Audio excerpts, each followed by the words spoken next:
যে ছবি আপনাদের দেখাবো জয়নগরের মহিষমারির ছবি, যেখানে ধুন্ধুমার কাণ্ড বেঁধে যায়। 10 বছরের বালিকাকে ধর্ষণ করে খুনের অভিযোগ ঘিরে এই ধুন্ধুমার কাণ্ড। রাস্তা অবরোধ, পুলিশকে ধাওয়া করলেন স্থানীয় মহিলারা। সেই ছবি আপনারা দেখতে পাচ্ছেন। হ্যালো এভরিওয়ান, কেমন আছেন আপনারা সবাই? আশা করছি সবাই খুব ভালো আছেন। দেখুন, এই যে ভিডিওটা দেখলেন, এই ভিডিওটা 9 বছরের শিশুকে ধর্ষণ খুনের অভিযোগে একটা ধুন্ধুমার পরিস্থিতি তৈরি হয়েছে জয়নগরের মহিষমারিতে। পুলিশের বিরুদ্ধে নিষ্ক্রিয়তার অভিযোগ, এলাকায় বিক্ষোভ দেখাচ্ছে উত্তেজিত জনতা। থানা ঘিরে ফেলা হয়েছে, থানায় ভাঙচুর করা হয়েছে বলে অভিযোগ। এবং জয়নগরে যে মহিষমারিতে যে পুলিশ ক্যাম্প রয়েছে, সেই পুলিশ ক্যাম্পেও আগুন ধরিয়ে দেওয়া হয়েছে বলে জানা যাচ্ছে। পরে আগুন নেভাতে দমকল আসে এবং ব্যাপক উত্তেজনা চারদিকে রয়েছে। পরিস্থিতি সামাল দিতে র্যাফও নামানো হয়েছে, লাঠিচার্জ করছে পুলিশ এবং কাঁদানে গ্যাসও ছোড়া হয়েছে বলে জানা যাচ্ছে। সো পুরো ঘটনাটা ডিটেলসে আপনাদের সঙ্গে শেয়ার করব।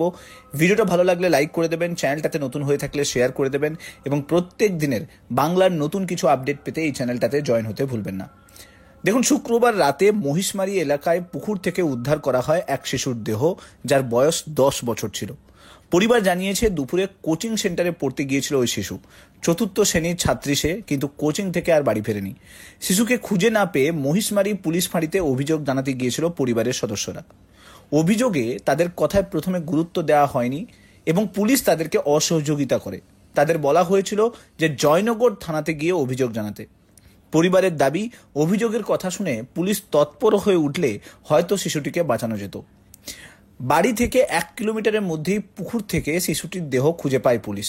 তারপর সকাল থেকে উত্তেজনা ছড়ায়। সিসিটিভি ফুটেজ দেখে এক যুবককে গ্রেপ্তার করা হয়েছে এবং দোষীদের কঠোর শাস্তির দাবি জানিয়ে পরিবার পুলিশের সঙ্গে উত্তেজনায় জড়ায়।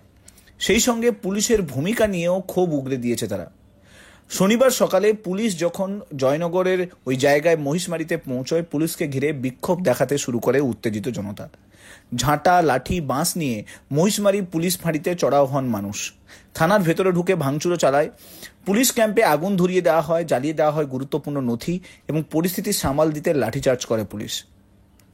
অ্যাডিশনাল এসপি রূপান্তর গোস্বামী ওখানে পৌঁছয় এবং তিনি বলেন যে অভিযুক্তকে আমরা গ্রেপ্তার করেছি। এখনো পর্যন্ত একজনকেই গ্রেপ্তার করা সম্ভব হয়েছে। তদন্তের মাধ্যমে আর কেউ জড়িত আছে কিনা সেটা দেখা হচ্ছে। আপাতত এলাকার পরিস্থিতি স্বাভাবিক করার চেষ্টা চলছে। ঘটনাস্থল থেকে পুলিশ সুপার পলাশ চন্দ্র ঢালি বলেন, পরিস্থিতি আপাতত নিয়ন্ত্রণে আছে। আমাদের পুলিশ পুরো টিম এখানে রয়েছে। মহিষমারি পুলিশ ক্যাম্প রয়েছে এখানে। আমরা রাত 9টা নাগাদ খবর পেয়েছি, সঙ্গে সঙ্গে তদন্ত শুরু করি এবং কোথাও থেকে শিশুটি নিখোঁজ হয়েছিল, কে শেষবার তাকে দেখেছিল, এই তথ্যগুলো সংগ্রহ করছিলাম তখনই।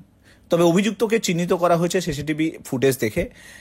জয়নগর থানায় 12:30 নাগাদ মামলা রুজু হয়, অর্থাৎ 9টার সময় খবর পায়, তারপর 12:30টার সময় মামলা রুজু হয়। প্রায় 3-4 ঘন্টা লাগে গ্রেপ্তার করতে। তারপর গ্রেপ্তার করা হয় এবং অপরাধী তার অপরাধের কথা স্বীকার করে নিয়েছে বলে পুলিশ জানিয়েছে।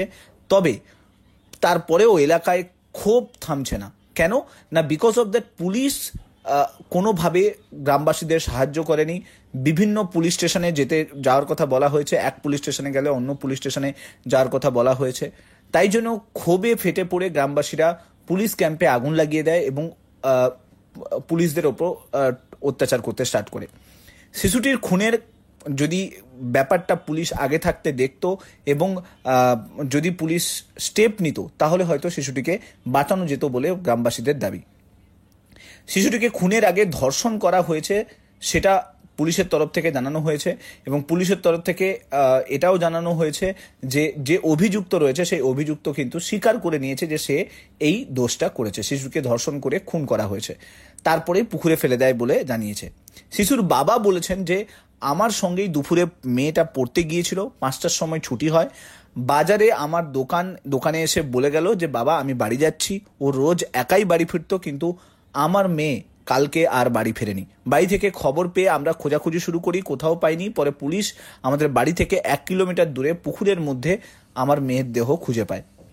মৃতের পরিবার তরফ থেকে যেটা জানানো হয়েছে যে তারা প্রথমে মহিষমারিতে অভিযোগ জানাতে গিয়েছিল, সেখানে পুলিশ তাদেরকে অসহযোগিতা করে, অভিযোগ গ্রহণ করেনি।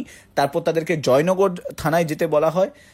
পরিবার তারপর জয়নগর থানাতে যায় এবং সেখানে 12:30টার সময় হচ্ছে অভিযোগ দায়ের করা হয়, অর্থাৎ 9টা থেকে 12:30 3-4 ঘন্টা তাদের কিন্তু অভিযোগ নেওয়া হয়নি, যার জন্য গ্রামবাসীরা পুলিশের ওপরে ক্ষোভে ফেটে পড়ে এবং শিশুটির দেহ উদ্ধার করে তাদেরকে ময়নাতদন্তের জন্য পুলিশ পাঠায় এবং চারদিকে উত্তেজনা তৈরি হয়, মানুষের ক্ষোভ তৈরি হয় পুলিশের ওপরে। পুলিশ কেন স্টেপ নেয়নি? দোষীদের কঠোর শাস্তির দাবিতে পুলিশকে ঘিরে বিক্ষোভও দেখায় উত্তেজিত জনতা, রাস্তা অবরোধ করে বিক্ষোভ দেখানো হয়, লাঠি ঝাঁটা নিয়ে থানায় চড়াও হয় এবং থানাকে ভাঙচুর করা হয়। তো এই হলো বর্তমান পরিস্থিতি জয়নগরের মহিষমারীতে। তো যেভাবে আমাদের রাজ্যে ধর্ষণ এবং খুনের পরিমাণ বাড়ছে, যদি প্রপার স্টেপ না হয় তাহলে কিন্তু পুলিশকে আরও পরবর্তীকালে ভবিষ্যতে অনেক বেশি ক্ষোভ এবং যন্ত্রণার সামনাসামনি কিন্তু হতে হবে। যেটা মনে করা যাচ্ছে যে এই ঘটনাতে বর্তমানে পরিস্থিতি কিছুটা স্বাভাবিক হয়েছে এবং শিশুটির দেহ ময়নাতদন্তে পাঠানো হয়েছে এবং যে অভিযুক্ত সে অভিযোগ স্বীকার করে নিয়েছে। সো হোপফুলি বুঝতে পারলেন কি ঘটনা ঘটেছে জয়নগরে এবং কি পরিস্থিতি তৈরি হয়েছিল। সো ডিটেলসে আপনাদের সঙ্গে শেয়ার করলাম। ভিডিওটা ভালো লাগলে লাইক করে দেবেন, চ্যানেলটাতে নতুন হয়ে থাকলে শেয়ার করে দেবেন, আর মাস্ট এই চ্যানেলটাতে জুড়ে থাকতে ভুলবেন না। Thank you so much. Next ভিডিওতে আপনার সঙ্গে আবার দেখা হচ্ছে। Till then, bye by.